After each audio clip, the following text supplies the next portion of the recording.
Bonjour à toutes et à tous, on commence cette revue de presse en France avec l'Olympique de Marseille qui jouait hier son match retour de barrage en Europa League Conférence. Les Phocéens se sont imposés 3-0 sur la pelouse de Karabag et ont validé leur billet pour les huitièmes de finale de la compétition.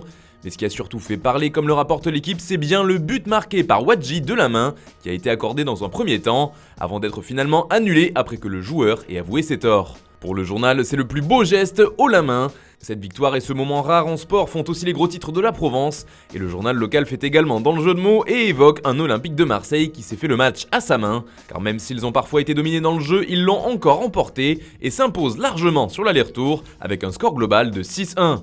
Ça jouait également entre le FC Barcelone et le Napoli hier, et ce sont les Catalans qui se sont imposés assez largement. Victoire 4-2 des Blaugrana qui se qualifient donc pour les huitièmes en Europa League, après une belle démonstration de jeu collectif selon Mundo Deportivo. Bravissimo, titre ainsi le média ibérique, comme un pied de nez à l'Italie, à l'équipe de Naples. Cette victoire importante du Barça fait aussi la couverture du Journal Sport ce vendredi, qui se permet même un petit olé. D'après le quotidien, cette démonstration face à une aussi grosse écurie place directement les Blaugrana comme un favori pour aller au bout de cette C3. En même temps, le Borussia Dortmund est tombé hier dès les barrages face aux Rangers.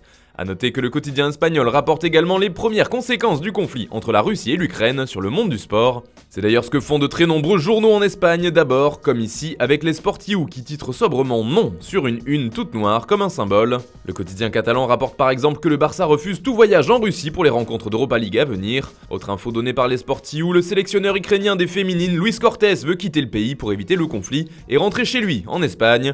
De son côté, le journal AS veut faire la guerre à la guerre. Marca demande même au président russe Vladimir Poutine de laisser le monde en paix. Cela fait également grand bruit dans les médias d'autres pays comme aux Pays-Bas avec AD. Pour le journal, nous sommes dans une situation désespérée. En Italie, le Corriere dello Sport rapporte les grosses difficultés des équipes transalpines en Europe avec la défaite du Napoli donc, mais aussi la Lazio qui s'est fait éliminer par Porto après un match retour qui s'est terminé sur un score de 2-2. A noter tout de même la large victoire de l'Atalanta 3-0 contre l'Olympiakos, qui s'est qualifié pour les huitièmes. Justement, Ruslan Malinovski a inscrit un doublé hier et le buteur a tenu à saluer son Ukraine lors de sa célébration, comme le rapporte le Corriere. Cette image de l'international ukrainien fait également la couverture de Tuttosport pour l'Ukraine, titre ainsi le média. C'est aussi le cas de la Gazzetta dello Sport qui évoque plutôt 2 buts contre la guerre. En Angleterre, les Gunners jouaient hier et ils ont gagné 2-1 contre Wolverhampton.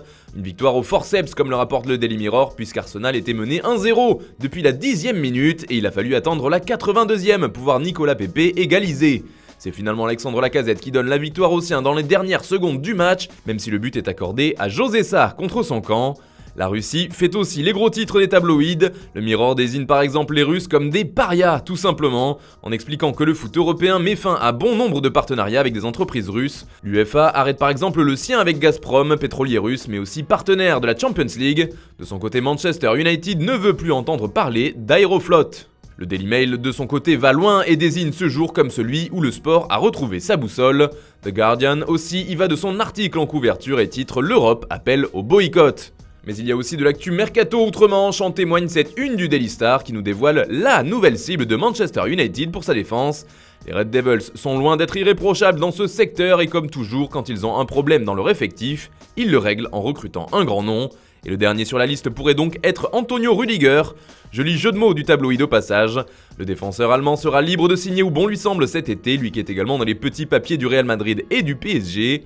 Selon le Daily Star, il pourrait coûter environ 400 000 livres par semaine, soit environ 1,9 million d'euros par mois aux Red Devils. Et avant de finir, The Sun nous apprend que la Juve est prête à se séparer d'Adrien Rabiot, car Newcastle s'intéresse de près à lui et pourrait investir pas moins de 10 millions de livres, soit environ 12 millions d'euros pour son transfert. Toujours d'après le tabloïd, ça ne serait pas pour déplaire à la vieille dame qui accepterait volontiers de lui dire au revoir en échange d'un peu d'argent. Voilà, c'est tout pour aujourd'hui, bonne journée à tous, on se retrouve tout à l'heure pour un nouveau JT sur Foot Mercato.